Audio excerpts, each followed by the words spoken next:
Chicago Bull big man, Lachie Olbrich. What's up? It's got a nice ring to it, doesn't it? Yeah, it sounds really good. How has the last couple of weeks been, obviously, since becoming an official NBA player? We'll talk about the journey and everything, but has it been a whirlwind?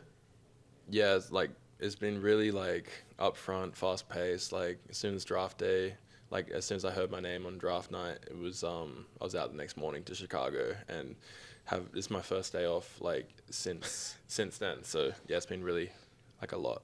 How do you even prepare yourself for something like that? Or do you just understand, you know what, this is my dream, this is what I wanted to achieve, so I've just got to take it day by day?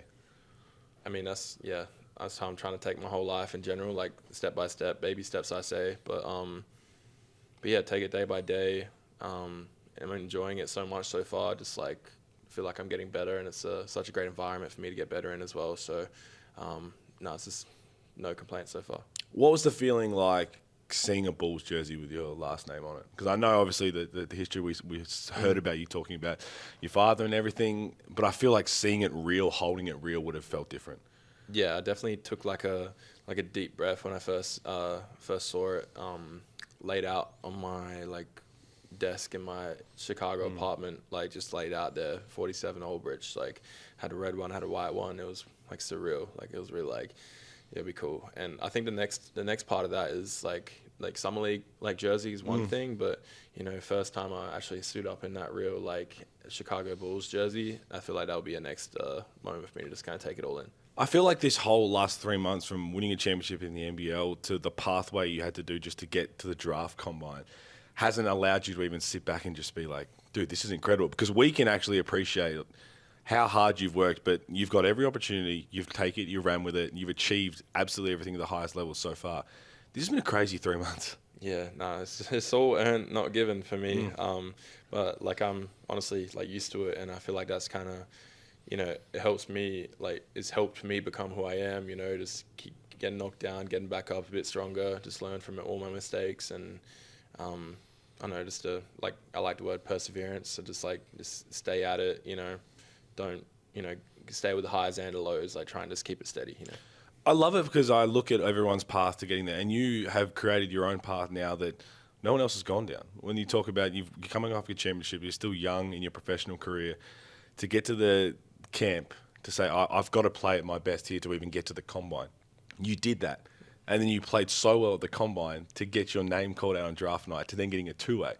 Like, this is now, we're going to have to refer to it as the Lachie Olbrich path, because you've done it. No one else has done it this way. And I feel like now it's put you in this mental space of like, I can achieve anything right now. Yeah, the elite camp was fun, and you know, I'm grateful to get that opportunity. Like not hearing my name in the 70 or 75 people in the draft combine kind of, you know, gave me more motivation. And you know, I wasn't like, it was my ultimate goal of the elite camp to just play my best and get elevated to the draft combine, but it wasn't really on my mind when I was playing the game. So I think that's what helped, because I was just playing free, you know, nothing to lose. Like I'm on house money, like just playing, you know, whatever happens, happens. If not, then I'm back in the NBL and I'm, you know, chilling. When you got to the combine then, was there part of you that, I don't want to say felt satisfied, but thinking, this is already really unbelievable for me to even get called up one of those 5 extra invites? Or were you thinking, you know what, if I've done it there, why can't I do it here? Well, yeah, I mean, part of it, I'm just soaking up the entire experience, you know, from elite camp, combine to, you know, pre-draft where I was working out with J Law in Orange County, to flying around the country for different NBA team workouts. Like I did 10 in the end, and like I think I was scheduled to do 18, but you know, I got through 10 of them, and just it's like a crazy experience, but you just soaked it all in. And like I'm saying, I just want to get better, so just trying to improve one thing each workout and go from there. It's just the start of what's going to be an unbelievable journey in the NBA, we're sure. But as you're here and looking back on the Lachie Olbrich growing up around your family, just a young guy just with a basketball in his hands, does it still feel surreal? Yeah, no, like you always dream of like NBA, and such a small percentage of people get the opportunity to even like have a crack at it. And I'm just very thankful for all the people around me that have helped me, you know, my mom, you know, my family, and you know, best mates. So just all helped me along the way. So It's going to be an even different experience, as you said, putting on the actual NBA jersey. And then when that first real experience arrives in an NBA game, hopefully the timing's right with your family's going to be there. But can you even mentally prepare yourself for what that's going to be like? Like a little bit. Like I know that Chicago's like home stadium packs out like to 95% capacity each game, like near 20,000 people. So the Chicago Bulls like environment and arena is like one of the best in the league, I've heard. So, comparing that to Illawarra, I think it's like a very similar viewpoint, and just excited to get out there and kind of like show them how hard I can work. We talk about great situations. I feel like this is a really good one for you. Obviously, you've got the Josh Giddey connection, the Australian connection. Damien Cotter's part of the coaching staff as well. We know in Summer League, Dave O'Hickey's here, and he's having a great time, and he talks so highly of you. But all the stars are aligning in all those little aspects, it seems. Yeah, I'm thankful for it all. It's cool to have like an Aussie in the coaching staff as well as the Aussie on the team.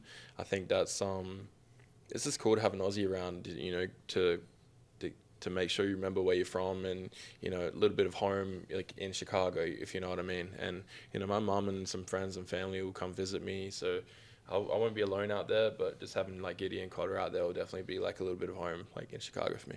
Was there any particular message after you heard your name called on the draft night that stood out to you when you look back now?